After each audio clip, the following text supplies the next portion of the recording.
Hello friends, welcome to class में आज हमारा टॉपिक है पार्ट 2 कक्षा 10 तंत्रिका तंत्र।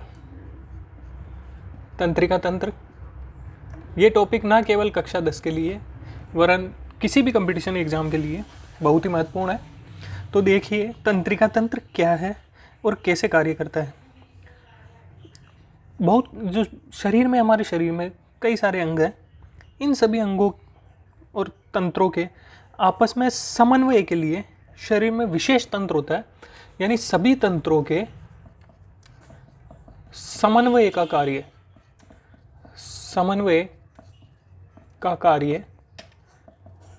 तंत्रिका तंत्र के द्वारा किया जाता है। यानी सभी तंत्रों पर नियंत्रण और समन्वय का कार्य तंत्रिका तंत्र के द्वारा किया जाता है। और इस कार्य को और अधिक बेहतर ढंग से करने के लिए एक और सिस्टम होता है जिसे अंतःस्रावी तंत्र कहते हैं। इसके बारे में अंतःस्रावी तंत्र कहते हैं, इसके बारे में मैं आपको इस टॉपिक के बाद में बताऊंगा। तो सबसे पहले हम देखते हैं आज तंत्रिका तंत्र। तंत्रिका तंत्र क्या है और किस तरह से कार्य करता है। तो मनुष्य में जो तंत्रिका तंत्र है, मानव तंत्रिका तंत्र, अंगों और वातावरण के मध्य, विभिन्न अंगों के मध्य सामंजस्य स्थापित करता है। अंगों और वातावरण के मध्य विभिन्न अंगों से सामंजस्य स्थापित करता है। देखिए तंत्रिका तंत्र को मुख्य रूप से दो भागों में विभाजित किया गया है। एक तो होता है CNS यानी सेंट्रल नर्वस सिस्टम, केंद्रीय तंत्रिका तंत्र, CNS सेंट्रल नर्वस सिस्टम। और दूसरा होता है PNS यानी परिधीय तंत्रिका तंत्र यानी पेरिफेरल नर्वस सिस्टम, परिधीय तंत्रिका तंत्र।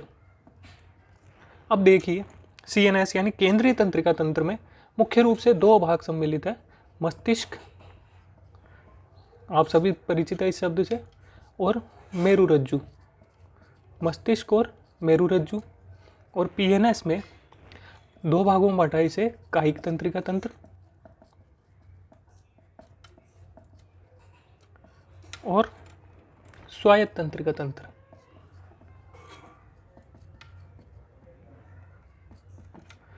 अब स्वायत्त तंत्रिका तंत्र को फिर से दो भागों में बांटा गया है, अनुकंपी तंत्रिका तंत्र और परानुकंपी तंत्रिका तंत्र। अब हम इसके बारे में विस्तार से चर्चा करते हैं। सबसे पहले देखिए आप CNS में मस्तिष्क, मेरुरज्जु और इससे संबंधित जो भी तंत्रिकाएं हैं वो सम्मिलित है। अब मस्तिष्क जो है, इसे फिर से मस्तिष्क को तीन भागों में बांटा गया है। मानव मस्तिष्क को, मानव मस्तिष्क के तीन भाग है, अग्र मस्तिष्क, मध्य मस्तिष्क और पश्च मस्तिष्क। मस्तिष्क के तीन भाग है, अग्र, मध्य और पश्चिम मस्तिष्क। अग्र मस्तिष्क के फिर से तीन भाग है, मैं आपको यही क्लियर कर रहा हूँ। प्रमस्तिष्क,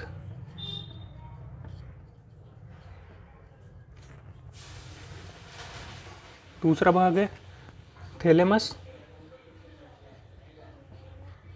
और तीसरा भाग है हाइपोथैलेमस। ये अग्र मस्तिष्क के तीन भाग है। अब मध्य मस्तिष्क, मैं थोड़ा यहाँ लिख देता हूँ। मध्य मस्तिष्क को मुख्य रूप से कार्पोरा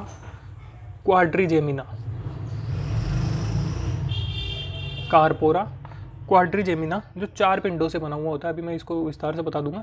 और पश्चिम मस्तिष्क को भी तीन भागों में बांटा गया है। पश्चिम मस्तिष्क, अनुमस्तिष्क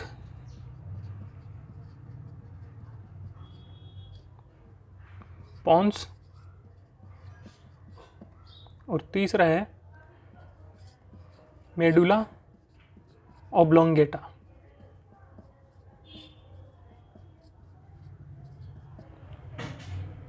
आप केंद्रीय तंत्रिका तंत्र, इसमें मुख्य रूप से दो भाग सम्मिलित है, मस्तिष्क, मेरुरज्जु। मस्तिष्क को तीन भागों में बांटा गया है, अग्र, मध्य और पश्चिम। अग्र मस्तिष्क के तीन भाग है, प्रमस्तिष्क, थैलेमस और हाइपोथैलेमस। मध्य मस्तिष्क को मुख्य रूप से कार्पोरा क्वाड्रिजेमिना और पश्चिम मस्तिष्क के अनुमस्तिष्क, पोन्स और मेडुला ऑब्लोंगेटा। तो सबसे पहले हम बात करते हैं मस्तिष्क की। मानव मस्तिष्क जो है मानव मस्तिष्क शरीर का मुख्य केंद्रीय तंत्र है। आप इस डायग्राम को देख लें। अब मैं आपको अलग अलग विस्तार से बताता हूँ मस्तिष्क के बारे में।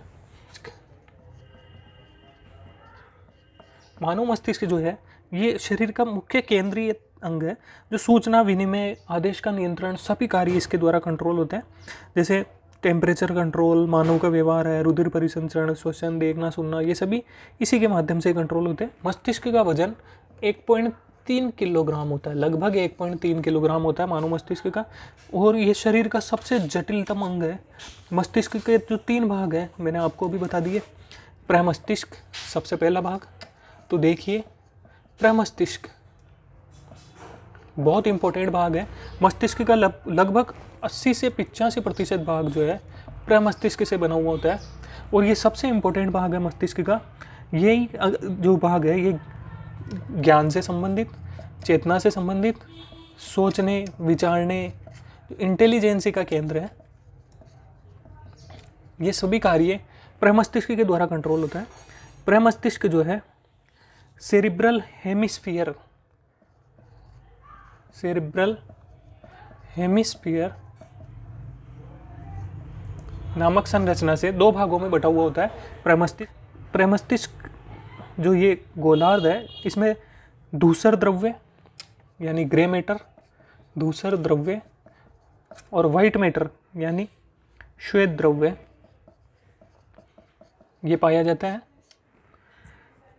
धूसर द्रव्य जो है ये कोर्टेक्स वाले भाग में यानी बाहर की तरफ, और ये मेडुला वाले भाग में उपस्थित होता है।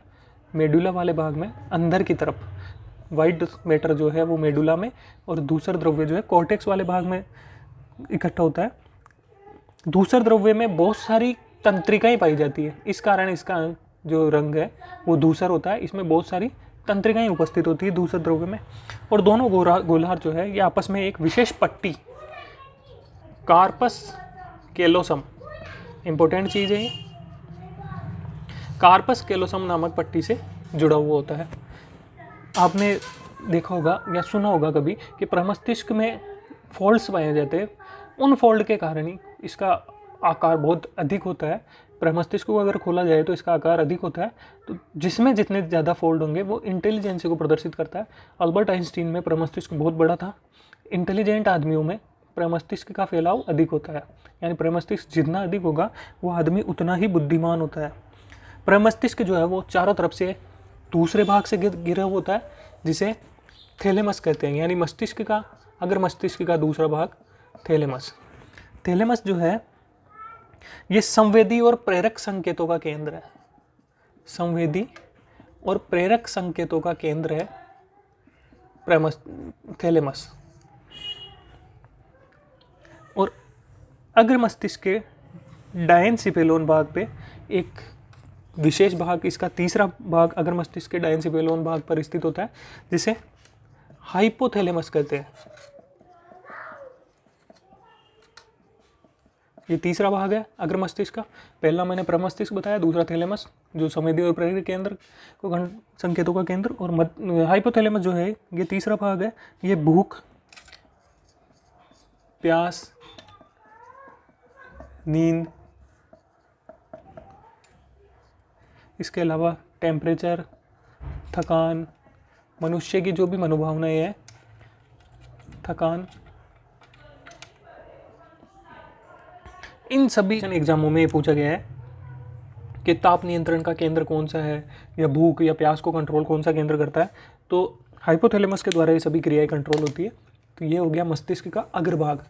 अग्रभाग के 3 पार्ट मैंने आपको बता दिए, प्रमस्तिष्क और थैलेमस और हाइपोथैलेमस। इसके बाद है दूसरा भाग मध्य मस्तिष्क। मध्य मस्तिष्क मुख्य रूप से 4 पिंडों में बटा हुआ होता है, और इन 4 पिंडों को सम्मिलित रूप से कार्पोरा क्वाड्रिजेमिना कहते हैं। Corpora quadrigemina. इसमें जो ऊपर के 2 पिंड है, ऊपर वाले 2 पिंड जो है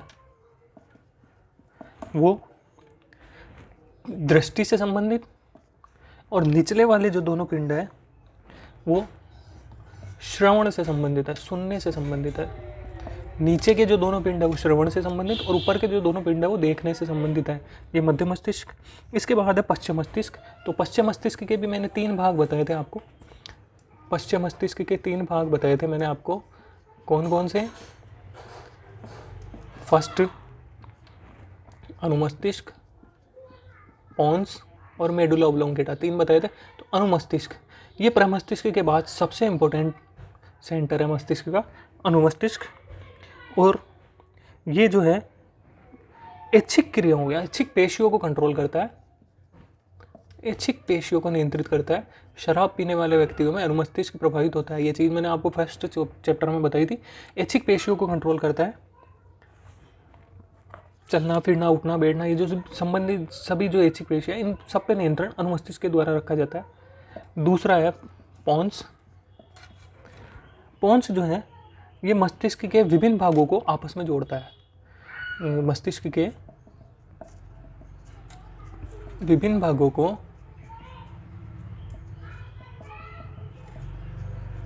आपस में जोड़ता है। और तीसरा सेंटर है मेडुला ऑब्लोंगेटा, बहुत इंपॉर्टेंट है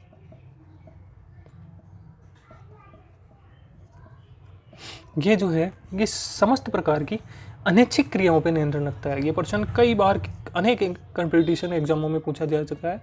अनैच्छिक क्रियाओं पर नियंत्रण मेडुला ऑब्लोंगेटा के द्वारा किया जाता है, जैसे हृदय की धड़कन है, बीपी यानी रक्तदाब है, पाचक रसों का स्त्रावण है, ये सभी जो भी अनैच्छिक क्रियाएं हैं उन पे कंट्रोल मेडुला ऑब्लोंगेटा करता है। इसके बाद हम देखते हैं मेरुरज्जु। मेरुरज्जु लगभग 45 सेंटीमीटर लंबी नली है और ये पश्चिम मस्तिष्क जो है वो मेडुला के जरिए मेरुरज्जु से जुड़ा रहता है। पश्चिम मस्तिष्क जो है मेडुला से या मेडुला के द्वारा मेरुरज्जु से जुड़ा रहता है।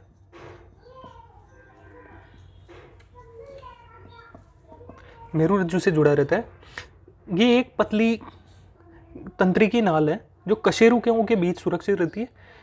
इसकी मेरुरज्जु पतली एक सक्रिय केंद्रीय नाल है जो 2 स्तर की मोटी दीवार इसको घेरे हुए रहती है। अंदर जो द्रव्य है वो धूसर द्रव्य और बाहर जो द्रव्य है वो श्वेत द्रव्य कहलाता है। श्वेत द्रव्य कहलाता है बाहर वाला जो स्तर है। धूसर द्रव्य मेरुरज्जु के भीतर एक लंबे स्तर के रूप में होता है, प्रारंभ से अंत तक पूरा फैला हुआ होता है धूसर द्रव्य। मेरुरज्जु का मुख्य कार्य, ये बहुत इंपॉर्टेंट चीज़ है, प्रतिवर्ती क्रियाओं पर नियंत्रण रखना है। प्रतिवर्ती क्रियाओं पर नियंत्रण मेरुरज्जु के द्वारा किया जाता है, बहुत इंपॉर्टेंट चीज़ है। इसके बाद हम देखते हैं परिधीय तंत्रिका तंत्र।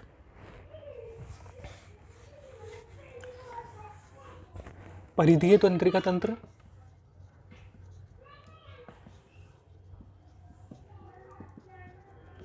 परिधीय तंत्रिका तंत्र 2 तंत्रिकाओं से मिलकर बनता है। पहला संवेदी, जिन्हें अभिवाही भी कहते हैं, और दूसरा होता है प्रेरक या अपवाही तंत्रिका। संवेदी तंत्रिकाएं जो है ये उद्दीपन को यानी बाहरी वातावरण में जो भी परिवर्तन होते हैं उन्हें उद्दीपन कहते हैं। उन उद्दीपनों को ग्रहण करके ऊतक व अंग से सीएनएस तक पहुंचाती है। सीएनएस तक पहुंचाएगी उद्दीपनों को अंगों से ग्रहण करके सीएनएस तक पहुंचाने का काम संवेदी तंत्रिकाओं का होता है। और सीएनएस से वापस जो नियामक उद्दीपन है उनको अंगों तक पहुंचाने का काम होता है प्रेरक का। सीएनएस से उद्दीपन को अंगों तक यानी जो प्रभावी अंग है वहाँ तक पहुँचाने का काम प्रेरक तंत्रिकाओं का। तो ये दोनों चीज़ें आपको ध्यान होना चाहिए। तो परिधीय तंत्रिका तंत्र को 2 भागों में बांटा है, हमने शुरू में बताया था, कायिक तंत्रिका तंत्र और स्वायत्त तंत्रिका तंत्र। तो देखिए पहला इसमें कायिक, वो चार्ट अगर आपको याद हुआ तो आप आसानी से इसको हल कर सकते हैं। कायिक तंत्रिका तंत्र उन क्रियाओं को सब संपादित करता है जो हमारी इच्छा अनुसार होती है। इच्छानुसार जो भी क्रियाएं होती है उन सबको कंट्रोल कायिक तंत्रिका तंत्र करता है, मांसपेशियों संबंधी जो भी क्रियाएं हैं। और दूसरा है स्वायत्त तंत्रिका तंत्र। तो स्वायत्त तंत्रिका तंत्र जो है ये मुख्य रूप से उन क्रियाओं को कंट्रोल करता है जो हमारी इच्छा से नहीं होती है, इच्छा अनुसार नहीं होती है, उन क्रियाओं को कंट्रोल करता है स्वायत्त तंत्रिका तंत्र। जैसे हृदय संबंधी जो भी क्रियाएं हैं, फेफड़े संबंधी जो भी क्रियाएं हैं, या अंतःस्रावी ग्रंथियों संबंधी जो भी क्रियाएं हैं, उन सबको कंट्रोल स्वायत्त तंत्रिका तंत्र करता है। ये तंत्रिका तंत्र तंत्रिकाओं के एक ग्रुप से होता है, जुड़ा हुआ होता है, जो आंतरिक अंगों के तंत्रिका तंतुओं से जुड़े हुए होते हैं। अब इसको भी दो भागों में बांटा हमने। पहले बताया था मैंने अनुकंपी और परानुकंपी। अनुकंपी जो है तंत्रिका तंत्र, ये व्यक्ति में सतर्कता और उत्तेजना को कंट्रोल करता है, सतर्कता और उत्तेजना को नियंत्रित करता है अनुकंपी तंत्रिका तंत्र। जब आपातकालीन परिस्थितियां आती है तो अतिरिक्त एनर्जी अनुकंपी तंत्रिका तंत्र देता है। टेंशन संबंधी जो भी, जैसे हृदय की गति का तेज होना, श्वास गति का बढ़ना, ये सारी क्रियाएं अनुकंपी के द्वारा कंट्रोल होती है। ये आपको ध्यान होनी चाहिए। हृदय धड़कन बढ़ना, श्वास दर बढ़ना, ये सभी क्रियाएं जो है अनुकंपी के द्वारा। और परानुकंपी जो है ये शारीरिक ऊर्जा का संचयन करता है, शारीरिक ऊर्जा का संचयन करता है परानुकंपी, जिसमें ये ऊर्जा को विश्राम अवस्था में, जब हम रेस्टिंग पीरियड में होते हैं या रेस्ट करते होते हैं, तब ये क्रियाशील होकर ऊर्जा को स्टोर करता है, ऊर्जा को संचित करता है, आँखों की पुतली को सिकोड़ता है, लार और पाचक रसों में वृद्धि, ये इसके उदाहरण है। यानी ये कंट्रोल करता है उसको। आँखों की पुतली, आँखों की पुतली का सिकुड़ना, लार पाचक रसों में वृद्धि, ये परानुकंपी तंत्र के द्वारा कंट्रोल होता है। तो इनके उदाहरण भी आपको ध्यान होने चाहिए, कौन सा तंत्र क्या करता है। तो मैंने आपको ये कंप्लीट बता दिया है। अब मस्तिष्क का डायग्राम आपको याद होना चाहिए कि मस्तिष्क के जो पार्ट बताए अभी मैंने आपको, अग्र मध्य पश्च और अग्र के कौन कौन से हिस्से, अग्र के प्रमस्तिष्क, थैलेमस, हाइपोथैलेमस, वो सारे मस्तिष्क के डायग्राम से आपको क्लियर होंगे। तो मस्तिष्क का डायग्राम ये है, आप इसे कंठस्थ याद कर ले। इसके बाद है तंत्रिका कोशिकाएं। तंत्रिका कोशिका, जिन्हें न्यूरॉन भी कहते हैं, ये बहुत इंपॉर्टेंट चीज़ है। तंत्रिका कोशिकाएं, न्यूरॉन। 2 नंबर में क्वेश्चन पूछा जाता है कि न्यूरॉन क्या है। तो तंत्रिका तंत्र की संरचनात्मक और क्रियात्मक इकाई, संरचनात्मक और क्रियात्मक इकाई, तंत्रिका तंत्र की संरचनात्मक और क्रियात्मक इकाई जो है वो न्यूरॉन है। जैसे हमने उत्सर्जन तंत्र में बात की थी कि उत्सर्जन तंत्र की संरचनात्मक और क्रियात्मक इकाई नेफ्रॉन थी, तो तंत्रिका तंत्र की संरचनात्मक और क्रियात्मक इकाई न्यूरॉन है। न्यूरॉन के माध्यम से एक स्थान से दूसरे स्थान तक सिग्नल का प्रवाह होता है। बॉडी में जो भी सिग्नल्स चलते हैं वो सारे कंट्रोल न्यूरॉन के माध्यम से होते हैं। ये जो कोशिकाएं हैं ये शरीर के बाहर से और भीतर से उद्दीपन ग्रहण करती है। ये शरीर की सबसे लंबी कोशिकाएं होती है तंत्रिका कोशिकाएं। न्यूरोग्लियल सेल जो है वो सबसे लंबी तंत्रिका कोशिका है। तो ये जो तंत्रिका कोशिकाएं हैं ये शरीर के बाहर और अंदर से सिग्नल को कंट्रोल करती है। मुख्य रूप से 3 भागों से मिलकर बनी हुई होती है। फर्स्ट, कोशिका काय, कोशिका काय जिसे साइटोन भी कहते हैं। दूसरा है द्रुमाश्म, जिसे डेंड्रोन भी कहते हैं। और तीसरा है तंत्रिकाक्ष, जिसे एक्सोन भी कहते हैं।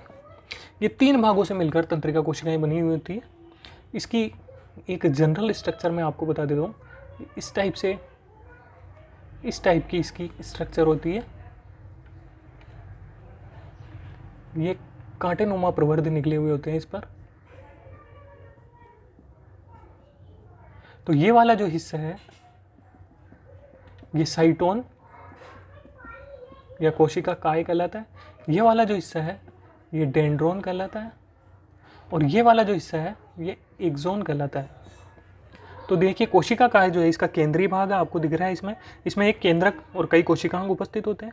और इसमें विशेष प्रकार के कण, ये जो अभिरंजित, बहुत अधिक अभिरंजित कण होते हैं, इन्हें निश्चल कण कहते हैं। निश्चल कण, निश्चल कण जो अभिरंजित कण है ये साइटोन के अंदर उपस्थित है।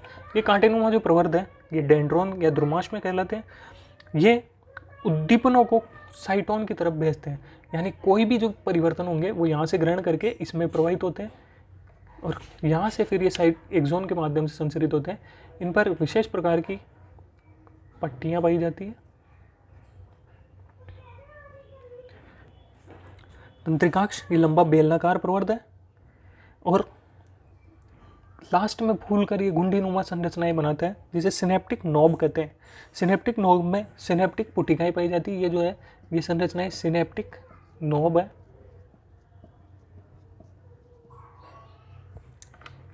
ये लंबा बेलनाकार प्रवर्ध है। ये जो शीट है इसे माइलिन आच्छद कहते हैं, माइलिन आच्छद।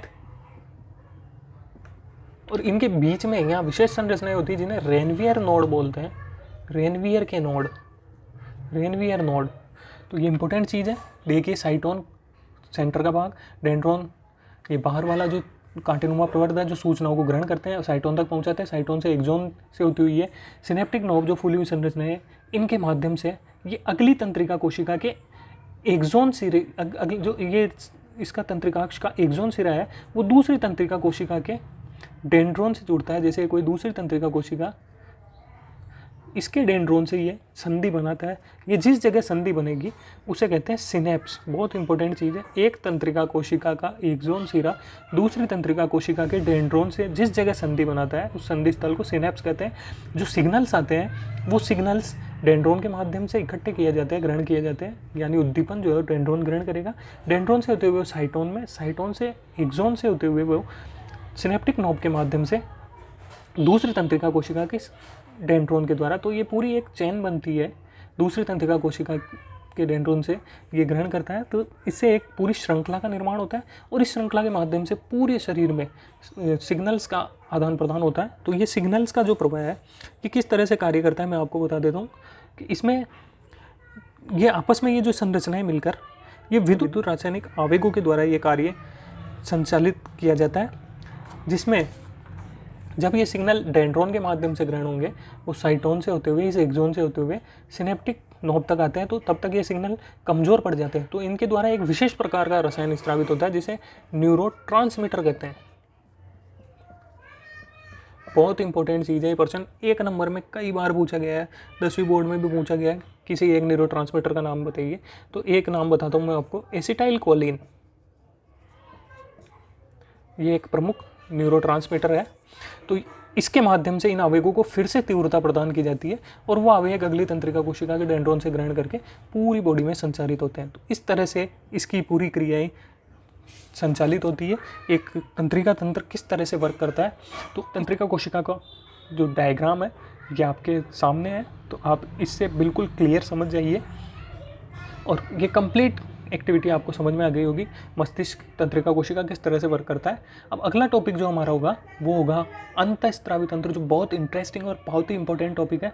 तो आप बिल्कुल नहीं चूकिए, और अगर अभी तक भी आपने चैनल को सब्सक्राइब नहीं किया है तो सब्सक्राइब कीजिए, क्योंकि आप अगर इसे सब्सक्राइब नहीं करेंगे तो आप हो सकता है बहुत ही इंपॉर्टेंट टॉपिक मिस कर जाए।